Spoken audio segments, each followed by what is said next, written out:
अब मैं बात करूँगा कॉन्वोल्यूशन पे कि अगर मुझे कॉन्वोल्यूशन परफॉर्म करनी है। लास्ट वीडियो में मैंने बात की थी कि क्रॉस कोरिलेशन कैसे फाइंड आउट होता है। अब अगर इसी सेम फिल्टर के लिए हमने कॉन्वोल्यूशन फाइंड आउट करनी है तो एक चीज़ हमें माइंड में रखने की ज़रूरत है, वो ये है कि पहले हमें इस फिल्टर को इन्वर्ट करना है। इन्वर्ट करने का मतलब ये है कि जो इसका लास्ट पिक्सल होगा that will be our first pixel. अगर इसे मैं रो वाइज अपेंड करूँ तो मेरे पास रिजल्ट विल बी समथिंग, ये इस तरह से मैं इसे रो वाइज अपेंड करूँगा।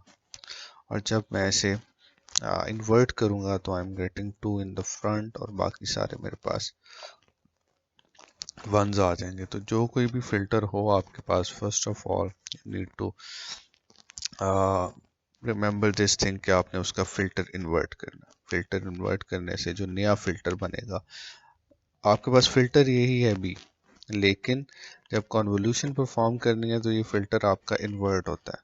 सो इससे I am getting this filter back. और जब मैं उसे इन्वर्ट करूंगा तो मुझे ये नया फिल्टर मिलेगा। अब अगर इस इन्वर्टेड फिल्टर को मैं ऐसे क्रॉस को रिलेशन की तरह यूज कर लूंगा, लाइक डायरेक्टली मल्टीप्लाई और एवरेज आउट कर लूंगा वैल्यूज को, तो इसका मतलब है आई एम परफॉर्मिंग कॉन्वोल्यूशन।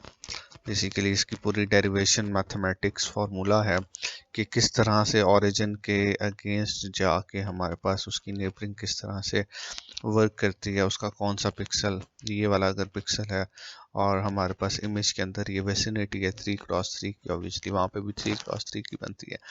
तो इन दैट फार्मूला वो हमें ये वाला जो पिक्सल है वो लास्ट वाले पिक्सल से, बेसिकली इसमें कहूँ तो किसी लास्ट वाले पिक्सल से अगर ये 3x3 की विसिनिटी है तो इस 5 से मल्टीप्लाई हो रहा होगा। तो हम अपनी आसानी के लिए क्या करते हैं, हम इस फिल्टर को इन्वर्ट कर लेते हैं। सो अब हम इस 4 के लिए देखते हैं जी, इस 4 के लिए हमारे पास कॉन्वोल्यूशन का क्या रिजल्ट आएगा। So now in this lecture our focus will be on convolution. और कॉन्वोल्यूशन में हम फिर देखते हैं जी कि ये चीज़ किस तरह से हम कर रहे होंगे। सो 4 पिक्सल के अगेंस्ट मैंने कंप्यूट करना है, तो मैं देखूंगा मेरे पास 4 के अगेंस्ट नेबरिंग क्या आ रही है। So let me right out that 4 pixel से कैलकुलेट करना है और इसके अगेंस्ट जो मेरे पास नेबरिंग आ रही है that's 1 2 3, then I have 3 4 is the middle pixel 5। अब ये वाला जो 4 है बेसिकली मैं इस पिक्सल के अगेंस्ट न्यू इमेज में यहाँ पे वैल्यू को कंप्यूट कराऊंगा। हमेशा ओरिजिन के अगेंस्ट आप वैल्यूज को कंप्यूट करते हो। सो इसके बाद मेरे पास आ गया जी 2 3 एंड 4। सो अब यहाँ पे हमारे पास जो फिल्टर है वो कुछ इस तरह से ट्रांसफॉर्म हुआ है। पहले क्रॉस को रिलेशन में वो लास्ट पिक्सल को वेटेज दे रहा था ट्वाइस, इसमें वो स्टार्टिंग पिक्सल को वेटेज दे रहा है। और बाकी आप एज इट इज इन सब वैल्यूज को सम कर लोगे and then you divided by 10, तो आपके पास इसका आंसर आ जाएगा। सो लेट्स सी, इन सब वैल्यूज को सम करेंगे तो हमारे पास क्या आएगा, getting value 28 and then I will divide it by 10 and जब मैं राउंड ऑफ करूंगा तो मुझे पता चल जाएगा इस पिक्सल की जगह मुझे 3 को प्लेस करना है। So that's how that convolution concept work. अब जो भी इसके बाद के आने वाले पिक्सल हैं, लेट्स सपोज मैं इस 5 को अगर ले लूँ या किसी वैल्यू को भी ले लूँ, अगर इस 5 को लेता हूँ तो पहले तो मुझे इस 5 के अगेंस्ट नेबरिंग को देखना होगा। सेंटर पिक्सल पे वैल्यू हमेशा कंप्यूट होती है, ये चीज़ हमने हमेशा याद रखनी है।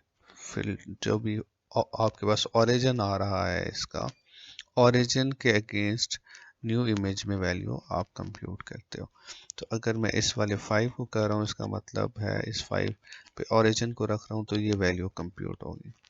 और ये वैल्यू हमारे पास कैसे कंप्यूट होगी जी, इसका नेबरिंग देख लेते हैं। तो 4 5 and 1, then 4 5 and 6 1 1 1 and in convolution हमें पता है जी कि यहाँ पे जो हमारे पास फर्स्ट पिक्सल है उसे डबल वेटेज मिल रही है। सो आई होप कि आपको ये कन्वोल्यूशन और कोरिलेशन का कॉन्सेप्ट समझ आ गया होगा। That's all about convolution. ये वैल्यू हम फाइंड कर लेते हैं, लाइक कटिंग 32 यहाँ पे आएगा। जब आप इसे सम करोगे देन यू डिवाइडेड बाय 10, तो आपके पास वैल्यू आएगी 3.2। उसे राउंड ऑफ करोगे तो यू गेट 3 हेयर। तो यहाँ पे जो आपके पास इस x के अगेंस्ट प्लेस करने के लिए वैल्यू आएगी, that will B 3, and that's how आप इस हर पिक्सल को कंप्यूट करोगे और यहाँ पे रखोगे। जो बात यहाँ पे आ, बहुत गौरतलब है वो ये है कि हम हमेशा ओरिजिन को एक पिक्सल पे प्लेस करते हैं और जिस पिक्सल पे हमारे पास ओरिजिन आता है उसी की ट्रांसफॉर्म्ड वैल्यू हमारे पास आउटपुट इमेज में आती है।